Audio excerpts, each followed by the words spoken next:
सदियों साल पुरानी कहानी है।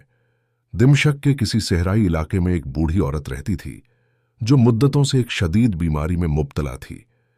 बीमारी ने उसके जिस्म को कमजोर कर दिया था और तकलीफ ने उसकी रूह तक को तका दिया था।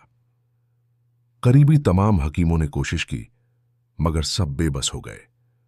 सिर्फ एक ही हकीम था जो उसकी बीमारी का इलाज कर सकता था, मगर वह बहुत दूर बगदाद के एक मशहूर शहर में रहता था। वहां तक पहुंचना निहायत मुश्किल था, खासतौर पर एक बीमार और गरीब औरत के लिए। इस जमाने में अगर आप समझना चाहें तो यूं समझें कि जैसे कोई शख्स पाकिस्तान या इंडिया में किसी खतरनाक बीमारी में मुब्तला हो और उस बीमारी का वाहिद माहिर डॉक्टर सिर्फ अमेरिका में हो। भारतीय एक गरीब इंसान के लिए फासला, खर्चा, वैजा सब कुछ नामुमकिनात में शुमार होता है। उसी तरह उस जमाने में भी बगदाद जाना एक ख्वाब से कम न था। उस बूढ़ी औरत का अल्लाह पर ईमान इतना मजबूत था कि वह हर हाल में यही कहती, अल्लाह ही मेरा निगबान है, वही हकीम खुद चलकर मेरे घर आएगा और इसका सबब अल्लाह ही बनाएगा, वही मालिक और खालिक है मेरा। लेकिन याद रखें, अल्लाह की कुदरत का कोई सानी नहीं। वो जो चाहे, जब चाहे, जैसे चाहे कर सकता है। वह नामुमकिन को लम्हों में मुमकिन बना देता है और ऐसे इस पैदा कर देता है जिनका इंसान तसव्वुर भी नहीं कर सकता। यही यकीन इस कहानी की बुनियाद है। तो दोस्तों, वो जमाना ऐसा था जब सफर ऊंटों और घोड़ों पर किया जाता था, मगर उस औरत के पास न सवारी थी न सामान। रास्ते तवील और कठिन थे, लेकिन उसका यकीन कहता था कि अगर कोई उसे बगदाद तक पहुंचा सकता है तो वह सिर्फ अल्लाह ही है, या फिर अल्लाह वह मशहूर हकीम खुद उसके पास भेज दे। वह रोज अपनी बेटी से यही कहती, मुझे उसी हकीम से इलाज करवाना है और मेरा रब ही उसका सबब बनाएगा। उसकी बेटी अक्सर मां की बातों पर हंस देती क्योंकि उसे यह सब एक ख्वाब लगता, लेकिन अल्लाह जो करता है वो इंसान की अक्ल से बालातर होता है। बूढ़ी औरत ने मोहल्ले के अमीर लोगों से मदद मांगी, मगर कहीं से कोई मुस्बत जवाब ना मिला। वह दर्द और मायूसी के बीच बेबसी की जिंदगी गुजारती रही। अपनी एक बेटी के साथ गुर्बत और शदीद बीमारी का सामना करती हुई वह दिन ब दिन कमजोर होती जा रही थी। बीमारी इस हद तक बढ़ चुकी थी कि अब न इबादत की ताकत बाकी रही थी, न खाने पीने की हिम्मत। कभी खाना खा लेती तो कभी सिर्फ पानी पर गुजारा करती, मगर इस सब के बावजूद उसने अल्लाह के दरबार का दरवाजा खटखटाना नहीं छोड़ा। वह हर वक्त अपने रब से शिफा की दुआ मांगती रही। यकीन के साथ, सब्र के साथ वक्त गुजरता रहा। और फिर एक रात जब हर तरफ सन्नाटा छा चुका था और सारा मोहल्ला नींद की आगोश में था, अचानक दरवाजा जोर से खटका। बाहर से एक आवाज आई, बहन क्या कुछ देर के लिए जगह मिल सकती है? सुबह तक रुकना है। उस औरत ने सोचा, शायद कोई मुसाफिर है जो इस सुनसान वक्त में मदद का तलबगार है। उसने दरवाजा खोला तो बाहर दो अजनबी मर्द खड़े थे। उनकी हालत निहायत खराब थी। लगता था कि लंबे पैदल सफर की तकन ने उनके जिस्म चेहरे से रंग निचोड़ लिया हो। प्यारे दोस्तों, आगे बढ़ने से पहले एक छोटी सी गुजारिश है। आप सबका बहुत शुक्रिया कि आप लोग हमारे वीडियोस प्यार से देखते हैं, मगर कई दोस्त बिना सब्सक्राइब किए चले जाते हैं। बराहे क्रम हमारे चैनल को जरूर सब्सक्राइब कीजिए। बेटी दौड़ी हुई मां के पास गई और सारी बात बताई, मगर मां ने पहले इजाजत ना दी। कहा, हमारी घर में कोई मर्द नहीं, ऐसे आधी रात को अजनबी मर्दों को कैसे अंदर आने दूं?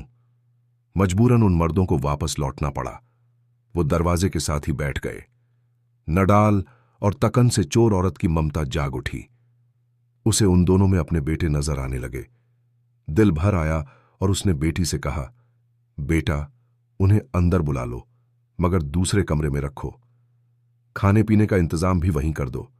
ज्यादा बातचीत से गुरेज करना। अल्लाह ने उन्हें हमारे दर पर भेजा है, हमारी आजमाइश है, हमें खिदमत करनी है। लेकिन अपनी हया और पर्दे का ख्याल रखते हुए कुछ वक्त गुजरा और फिर बूढ़ी औरत की बेटी ने घर में जो कुछ मौजूद था उससे सादा सा खाना तैयार किया, पानी दिया और दोनों मुसाफिरों के लिए दूसरे कमरे में सोने का इंतजाम कर दिया। दोनों मुसाफिर कमरे में जाकर सो गए, जबकि बूढ़ी औरत रात भर दर्द से कृहती रही।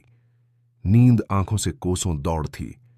वह फरियादें करती रहीं और दिल ही दिल में उन अजनबियों पर भी नजर रखी हुई थी सुबह की अजान हुई, दोनों मुसाफिर उठे, वजू किया, नमाज अदा की और जाने लगे। जाते हुए वो बूढ़ी औरत से दुआएं ले रहे थे, मगर जब औरत ने उनकी इबादत और परहेजगारी देखी तो मोहब्बत से रोक लिया। बेटा, नाश्ता किए बगैर मत जाओ, अल्लाह ने तुम्हें हमारे दर पर भेजा है। यह सुनकर दोनों आदमी रुक गए और उनमें से एक ने नरमी से पूछा, अम्मा जी, आप बीमार लगती हैं, क्या हुआ है? आपको कब से परेशान हैं? बूढ़ी औरत ने धीमे लहजे में जवाब दिया, बेटा, यह बीमारी अल्लाह की तरफ से है और मैं उस पर राजी हूं। मेरा निगहबान सिर्फ मेरा रब है। तकरीबन 10 साल हो गए हैं मुझे इस तकलीफ में जीते हुए, लेकिन आज तक मुकम्मल इलाज न करवा सकी। बेटा, मेरा ना कोई बेटा है न भाई, शौहर भी 10 साल पहले अल्लाह को प्यारे हो गए। बस मेरी एक बेटी है और मेरा अल्लाह है, वही मेरा सहारा है। बूढ़ी औरत ने थोड़ा तवकुफ किया, फिर तकलीफ भरी आवाज से बोली, बेटा, बगदाद में एक बहुत मशहूर हकीम है। सुना है कि उसके इलाज से कई लोग अल्लाह के हुक्म से शिफा पा चुके हैं। मैंने भी उसका नाम सुना है। दिल में उम्मीद है कि शायद मेरी बीमारी भी ठीक हो जाए। लेकिन बेटा, मैं मजबूर हूं, इतनी दूर जाने की ना सकत है ना वसाइल। यह सुनकर दोनों मुसाफिरों ने एक दूसरे को चौंक कर देखा, जैसे वह कुछ जानते हो या किसी हकीकत से वाकिफ हो। खामोशी से औरत की बातें सुनते रहे। बूढ़ी औरत ने आसमान की तरफ देखा और एक मदम मुस्कुराहट के साथ बोली, बेटा, मेरा ईमान है कि जिस रब ने बीमारी दी है वही शिफा भी देगा, दवा भी वही भेजेगा। बंदा तो बस कोशिश करता है और जो मेरे बस में था वह मैं कर चुकी। अब सब उस रब्बे करीम के सुपुर्द है। बिल आखिर एक आदमी आगे बढ़ा और नरमी से बोला, अम्मा जी, अगर मैं यह कहूं कि अल्लाह ने आपकी दुआ कबूल कर ली है तो आपको कैसा लगेगा? बूढ़ी औरत ने हैरत से उसकी तरफ देखा और धीमी आवाज में कहा, क्या मतलब बेटा? मैं तो कुछ समझी नहीं।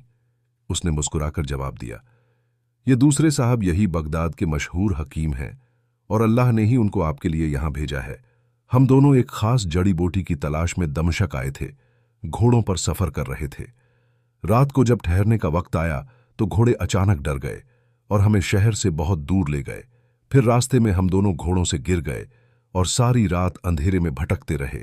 बहुत सफर के बाद आपका घर करीब लगा और हम यहां आ गए। अल्लाह की मर्जी से हम आपके पास पहुंचे हैं। अब अल्लाह आपका इलाज होगा, आप बिल्कुल फिक्र ना करें। अम्मा जी, अल्लाह ने आपकी फरियाद सुन ली है। यह सब कुछ किसी मामूली इत्तेफाक का नतीजा नहीं, क्योंकि ना मैं आपसे वाकिफ हूं ना आप हमसे, बल्कि यह सब रब की रहमत का इशारा है। लिहाजा दोनों मुसाफिरों ने नाश्ता कर लिया, फिर बूढ़ी औरत का मुकम्मल चेकअप कर लिया और फिर रुखसत होते वक्त उनमें से एक ने कहा, अम्मा जी, फिक्र ना करें, आपका इलाज अब यहीं घर पर होगा। मैं अपने बेटे को भेजूंगा, वो आपको दवा दे जाएगा। दवा भी वही लाएगा जो सिर्फ हमारे पास ही दस्तयाब है। यहां तक कि बूढ़ी औरत के इखराजात का खर्चा भी डॉक्टर ने अपने जिम्मे में ले लिया। कुछ वक्त गुजरा, फिर वाकई एक नौजवान लड़का दवा लेकर आया। वह हकीम का बेटा था। दवा देने के बाद जब उस नौजवान ने बूढ़ी औरत की बेटी को देखा तो दिल में कुछ महसूस किया। दर हकीकत हकीम ने उसे दवा देने के साथ बीवी के लिए लड़की देखने के इरादे से भेजा था। क्योंकि हकीम ने उसी रात को लड़की की खिदमत और मेजबानी देखी तो दिल ही में बहू बनाने की नीयत कर लिया। जब हकीम के बेटे ने लड़की को देखा तो उसे भी पसंद आ गई। हया और गैरत का जमाना था। लड़का चुपचाप चला गया और बूढ़ी औरत को सिर्फ इतना इशारा दिया कि आपकी बेटी मुझे पसंद है, ताकि वह किसी और को हां ना कर दे। बूढ़ी औरत से रिश्ता तिपाया और कुछ दिन बाद उस नेक सीरत लड़की की शादी बगदाद के मशहूर और मालदार हकीम के बेटे से हो गई। चंद ही दिनों के इलाज से बूढ़ी औरत भी सेहतयाब हो गई। अब वह अपनी बेटी के साथ बगदाद में आराम और सुकून की जिंदगी गुजारने लगी। वह हर रोज बेटी को यही नसीहत करती, बेटी हमेशा अल्लाह पर कामिल यकीन और पुख्ता भरोसा रखो। जो कुछ होता है वह अल्लाह के हुक्म से होता है, उसके सिवा कोई और कुछ नहीं कर सकता। जब भी किसी से उम्मीद लगे तो दिल से अल्लाह के दरबार में रो लो, वह सब कुछ सुनने वाला है। मैं एक बेबस बीमार गरीब बूढ़ी औरत थी, किसी काबिल ना थी, लेकिन अल्लाह ने मुझे इज्जत दी, सेहत दी और खुशी अता की, क्योंकि वह इखलास देखता है।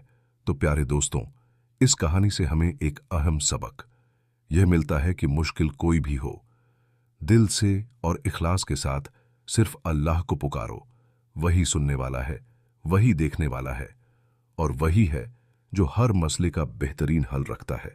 अगर कभी कोई दुआ कबूल ना हो तो यह मत समझो कि वह रद्द हो गई, बल्कि उसमें या तो हमारा भला नहीं होता या हमारे इखलास में कमी होती है, या अल्लाह उससे बेहतर वक्त और सूरत का इंतजार करवा रहा होता है।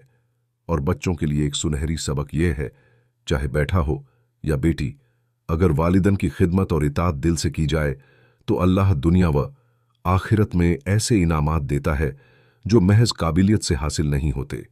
वालिदन की खिदमत रब को इतनी पसंद है कि वह इसके बदले इज्जत, मर्तबा, सुकून और कामयाबी अता फरमा देता है। मुझे उम्मीद है आपने इस कहानी से बहुत कुछ सीखा होगा। अगर आपको ऐसी ही कहानियां और किस्से पसंद हैं तो हमारे इस चैनल को सब्सक्राइब जरूर करें, ताकि हम ऐसे और वाकये आप तक पहुंचा सकें। वीडियो को लाइक और शेयर करना न भूलें।